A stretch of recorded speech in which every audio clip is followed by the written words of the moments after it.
अस्सलाम वालेकुम, welcome to Paragon kitchen. सूजी को दूध में भिगोए बगैर और डबल मेहनत किए बगैर भी एकदम स्मूथ और मक्खन जैसा नरम और मुलायम हलवा बनाकर तैयार कर सकते हैं। अगर आप मेरी बताई गई चंद टिप्स एंड ट्रिक्स को फॉलो करेंगे तो ये हलवा बहुत ही बेहतरीन और स्मूथ बनकर तैयार होगा। तो चलिए बनाना शुरू करते हैं सर्दी के लिए बहुत ही बेस्ट मक्खन जैसा नरम और मुलायम हलवा।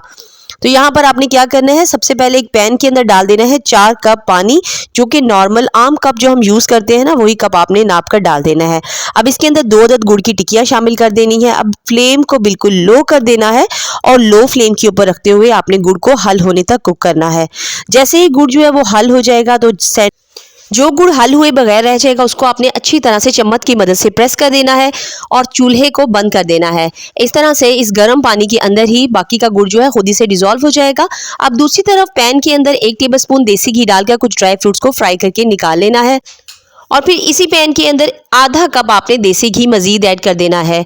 घी को मेल्ट होने देना है और उसके अंदर 3 से 4 अदद हरी इलायची शामिल कर देनी है और उसके बाद इसी घी के अंदर 1 कप सूजी को छानकर शामिल कर देना है। अब यहाँ पर सूजी को मीडियम टू लो फ्लेम के ऊपर आपने भून लेना है।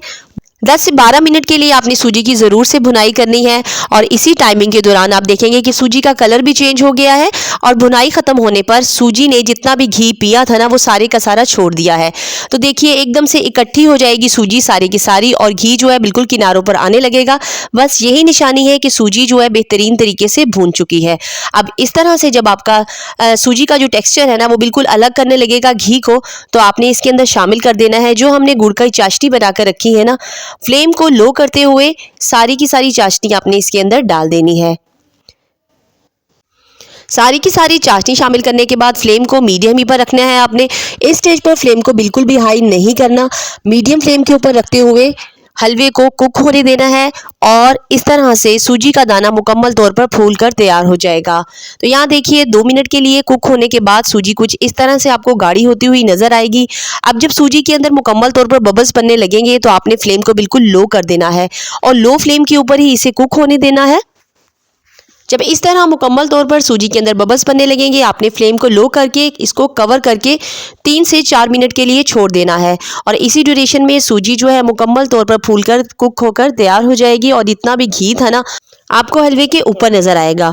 और आखिर में आपने इसके ऊपर शामिल कर देने हैं जो हमने ड्राई फ्रूट्स तैयार करके रखे हैं ना, वो सारे के सारे, और मज़ीद इसको फ्लेम को बंद कर देना है और 2 से 3 मिनट के लिए कवर करके रख देना है। तो देखिए कितना स्मूथ नरम व मुलायम, बगैर सूजी को दूध में भिगोए और डबल मेहनत किए बगैर आप ये मज़ेदार सा हलवा बनाकर तैयार कर सकेंगे। वीडियो पसंद आई तो वीडियो को थम्स अप कर दीजिए। इंशाल्लाह फिर मिलेंगे। टिल देन नेक्स्ट वीडियो, तब तक के लिए अल्लाह हाफिज़।